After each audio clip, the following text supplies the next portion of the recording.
¿Alguna vez te has preguntado por qué dos personas recuerdan un mismo hecho de manera diferente?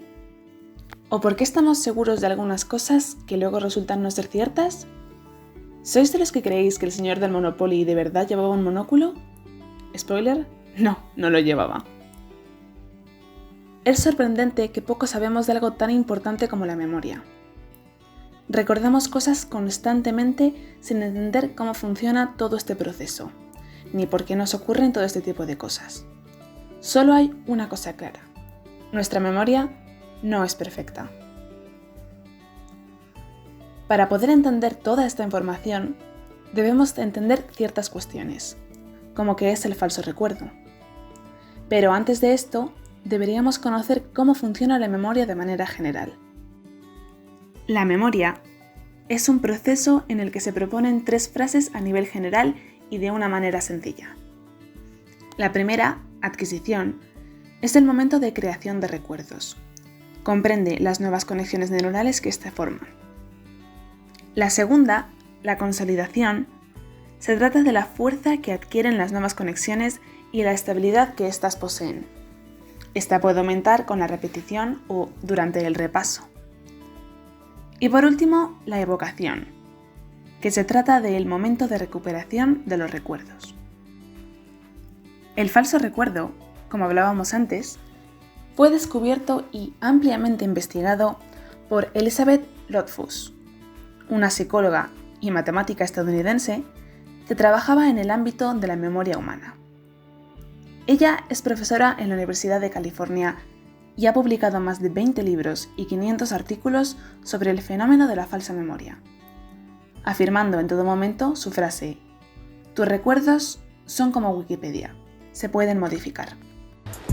Some people think that memory works like a video recording. You have an experience, you record the event in the mind, and then you play it back later. But actually, the process is much more constructive or reconstructive.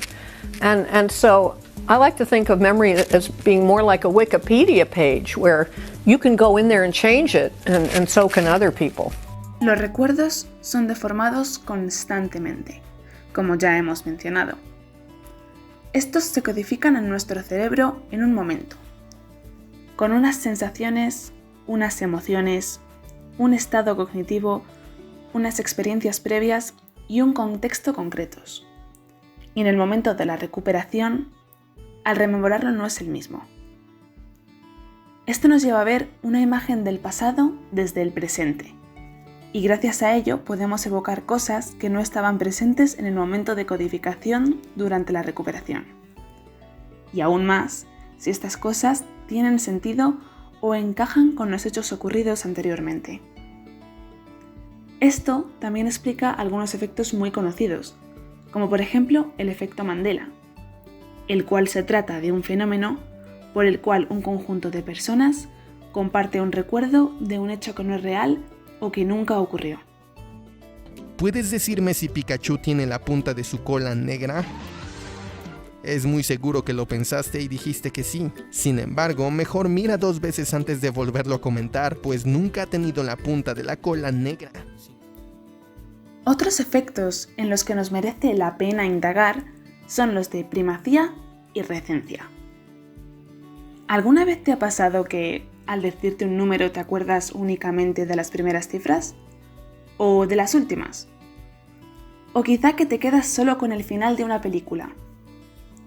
Al llevar a cabo el análisis de la cantidad de información recordada en una exposición, probablemente observemos que somos más capaces de recordar el inicio de la misma y menos capaces de recordar los contenidos de la parte intermedia.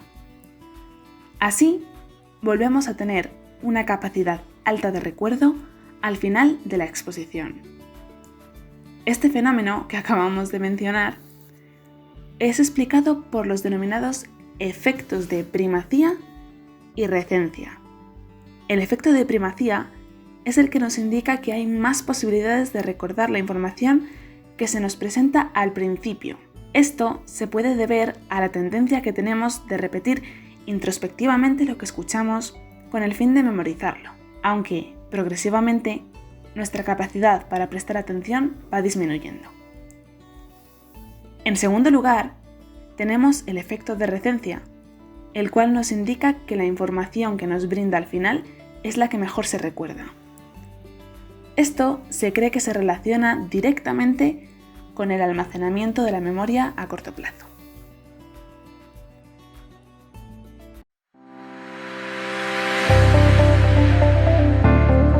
Para comprobar de primera mano cómo funciona realmente la memoria, decidimos ponernos manos a la obra y llevar a cabo un experimento con el que pudiésemos comprender cómo funciona todo este proceso y lo que ocurre cuando recordamos información.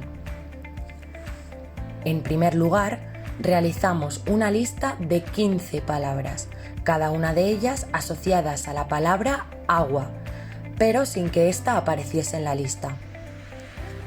Una vez terminada, llevamos a cabo la grabación de un audio en el que apareciesen todas estas palabras con un espacio de 1,5 segundos entre una palabra y otra. Esta grabación fue escuchada por cada uno de los sujetos que conformaban la muestra. Una vez que escuchaban la lista, se les hacía una pregunta de carácter cotidiano. Preguntas como ¿qué comiste ayer? O ¿cuál es el nombre de tus padres? A continuación, los sujetos debían escribir en un papel todas las palabras de la lista que recordasen, de forma muy espontánea y sin dedicar un tiempo excesivo en recordarlas.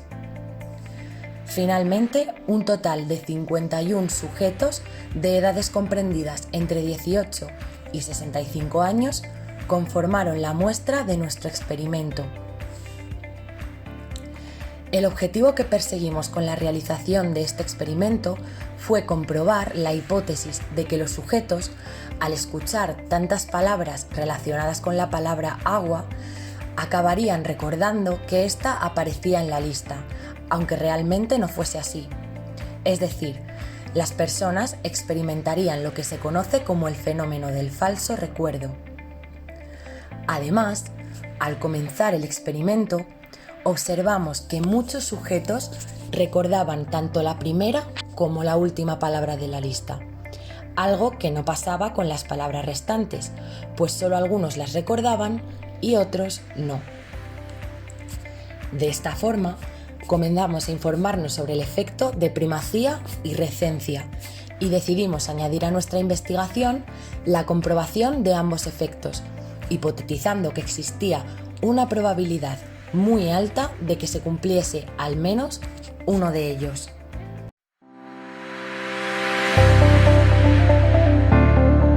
Como podemos apreciar en la gráfica, el efecto de primacía se ve reflejado en las palabras mar, laguna y gota, especialmente en la palabra mar, al encontrarse en el primer puesto de la lista. Por otro lado, también podemos observar el efecto de recencia en la palabra presa, que era la que ocupaba la última posición. Aunque los efectos de la recencia hayan sido inferiores a los efectos de primacía, se puede apreciar de manera sutil la denominada curva de posición serial.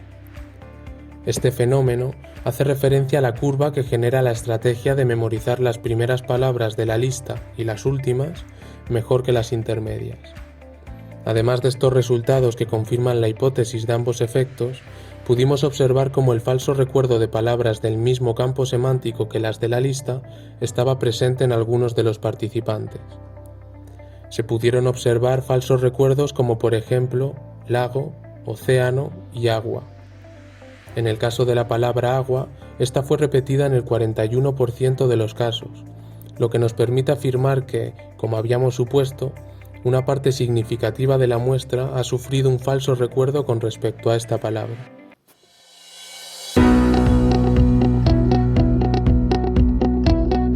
Tras analizar los resultados obtenidos en el experimento realizado, se observa que ambas hipótesis son verdaderas.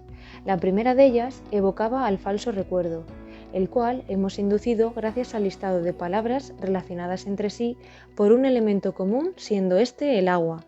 Existe un porcentaje significativo de la muestra, el 41% de los sujetos, que creen recordar la palabra agua, aunque ésta no apareciera en la lista.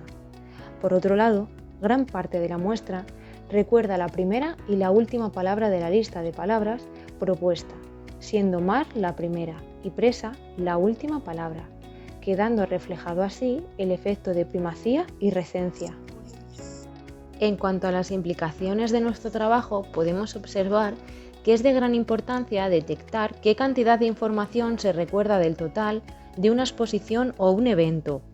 Por este motivo, es relevante conocer los diferentes efectos explicados con anterioridad para persuadir con efectividad al oyente. Estos procesos son utilizados constantemente en el ámbito político, en los medios de comunicación y en la publicidad y marketing, pero también podemos observarlos en charlas y conferencias, así como dentro del ámbito educativo. Audio Jungle.